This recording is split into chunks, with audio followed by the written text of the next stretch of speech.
আমি আপনাদের মধ্যে দিয়ে যারা দেখছেন আমি তাদেরকে আমন্ত্রণ জানাচ্ছি। আমার এখানে যারা বসে আছেন, উল্টো দিকে পার্থদা বসে আছেন, উনি পুজো টুজো করেন কিনা জানি না, পুজো মানেন কিনা জানি না, ধর্ম মানেন কিনা জানি না, আমি তাকেও আমন্ত্রণ জানাচ্ছি যে আমরা অসুর শক্তির বিনাশ চাই, নিরঞ্জন চাই, আপনারা সবাই আসুন। এইটা যারা মনে করবেন যে এদেরকে বিসর্জন দেওয়া দরকার অসুর শক্তিকে, তাদের সবাইকে স্বাগত জানাচ্ছি। এখানে কোনো রাজনীতি নেই, যে কোনো ধর্মের, বর্ণের, যে কোনো রাজনৈতিক রঙের যে কোনো মানুষ আসতে পারে, আমি তাদেরকে আসতে আমন্ত্রণ জানাচ্ছি।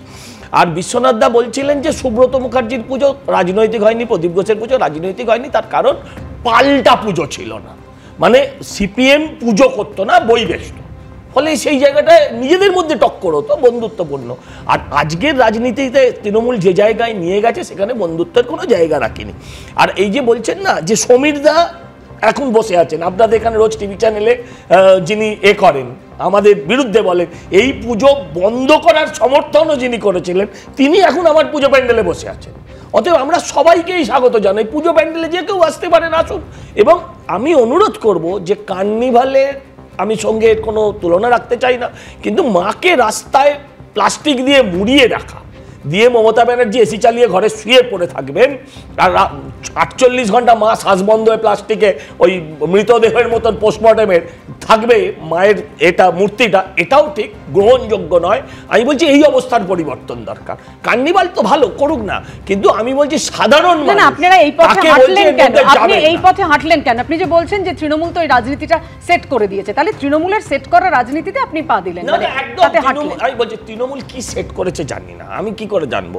আমার বক্তব্য হচ্ছে যে এই যে বিসর্জন, আমরা চাইছি অসুর শক্তির বিসর্জন, সেই জায়গায় আমরা মানুষকে যেতে বলি। তাহলে অসুর শক্তির বিসর্জন যখন চাইছেন সজলদা, পার্থদার কাছে এটাই প্রশ্ন থাকবে, পার্থদা কোনো রাজনৈতিক দল, কোনো ব্যক্তি বিশেষকে নয়, একেবারে দরজা কিন্তু সকলের জন্য খোলা রাখছেন সজলদা, যাবেন?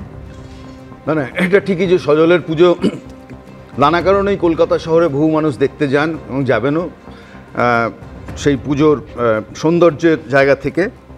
কিন্তু ইম্পর্ট্যান্ট পার্ট হচ্ছে যে আসলে যে পরিবর্তন যাত্রার কথা সজল বললেন, এটাও বহু মানুষের স্পিরিট, এ নিয়েও কোনো সন্দেহ নেই। সন্দেহটা হচ্ছে যে আসলে সজল যে দলটা করেন তারা এই পরিবর্তনটা কতটা আন্তরিকভাবে চাইছেন সেটা নিয়ে। এই কারণের জন্য বলছি যে পুজো শেষ, পুজোর রেস শেষ হওয়ার পর আপনারা আজকের থেকে শো শুরু করেছেন।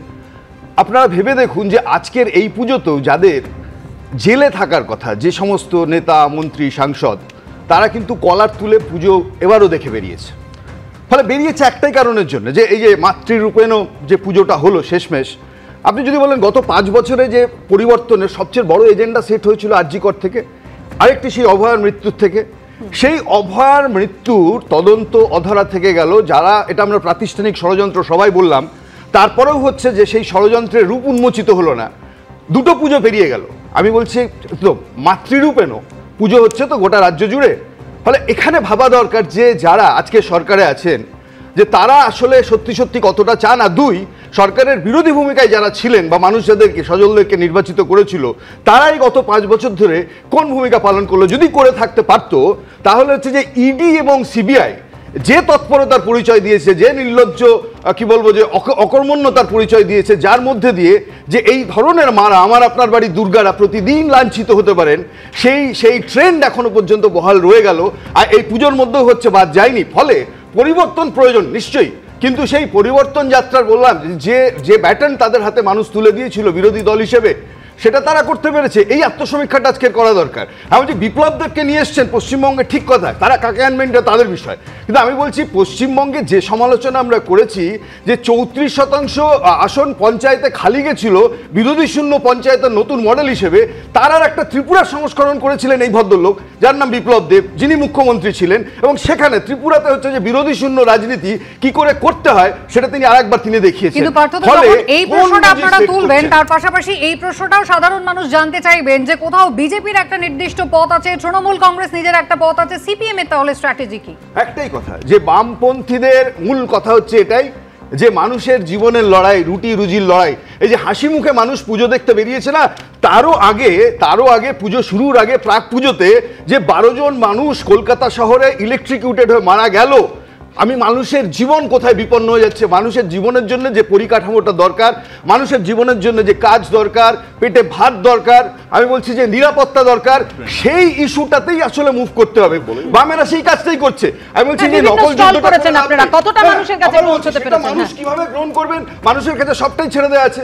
বিজেপি 5 বছর সুযোগ পেয়েছে এ রাজ্যে বিরোধী দল হিসেবে থাকার, রাহুলরা তৃণমূল কংগ্রেস 15 বছর আছে। এবার মানুষকে ঠিক করতে দিন, তারা কোন দিকে যাবে। বলবেন, আমি রাহুল অনেকক্ষণ বলেনি, রাহুলদার কাছে আসবো। রাহুল, একটা পুজো নিয়ে এত দ্বিধাদ্বন্দ্ব, এত সংঘাতের পরিস্থিতি তৈরি হবে কেন? না, প্রথম কথা বিশ্বনাথ যেটা বললেন না, যে এখানে দাঁড়িয়ে মমতা বন্দ্যোপাধ্যায় প্রত্যেকটা জায়গায় দাঁড়িয়ে পলিটিক্যালাইজ করছে বা রাজনৈতিক বার্তা দিচ্ছে। আজকে দাঁড়িয়ে তুমি বলো যে যখন এখানে বিজেপির মতো এত প্রগাঢ় একটা হিন্দু পার্টি, তারা আচার আচরণ নীতি নিয়ম মেনে নিষ্ঠবান একটা দল, তারা রাম মন্দিরের ওপেনিং নিয়ে গেল জানুয়ারির 22 তারিখে রামনবমী ছেড়ে দিয়ে, কেন সামনে লোকসভা নির্বাচন? তুমি কাকে বলছো? কারা প্রচার করছে?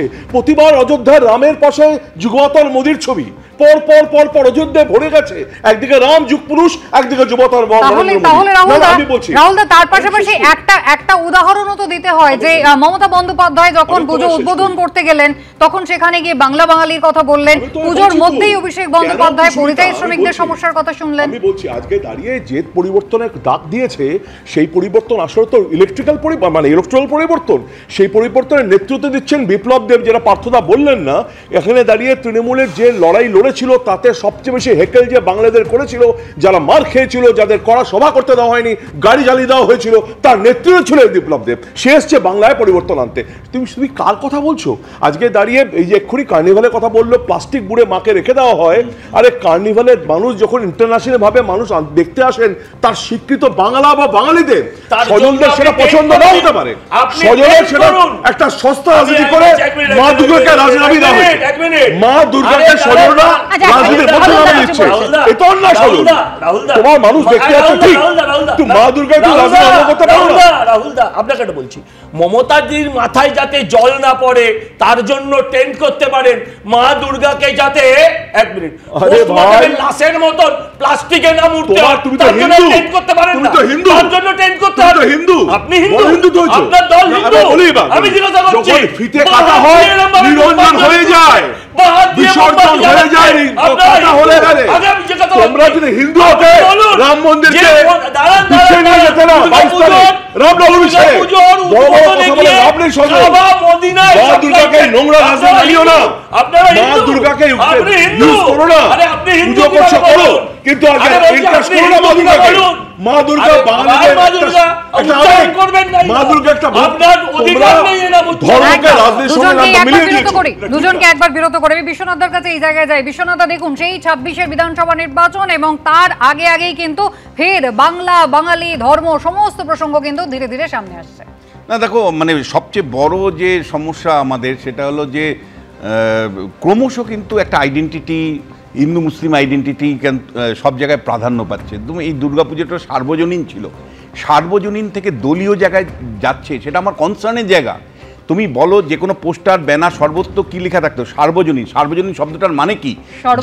সর্বজনের, তার মানে জাত ধর্ম বর্ণ ভাষা রাজনৈতিক দল নির্বিশেষে সকলের জন্য সেই সর্বজনীন দুর্গাপূজাটা ক্রমশ পার্টির পুজোতে পরিণত হচ্ছে, পার্টির নিয়ন্ত্রণে চলে যাচ্ছে, সমাজের গুরুত্ব কমে যাচ্ছে এবং মানে ক্লাবগুলো ক্রমশ ওই তোমার গিয়ে স্পন্সর, তারপরে তোমার গিয়ে ঠিকাদার, মানে প্রমোটার, এদেরকে সঙ্গে নিয়ে রাজনীতিবিদদের সঙ্গে নিয়ে এই পুরো পরিচালনা ব্যবস্থায় থাকছে। সাধারণ মানুষের অংশগ্রহণ কোথায়?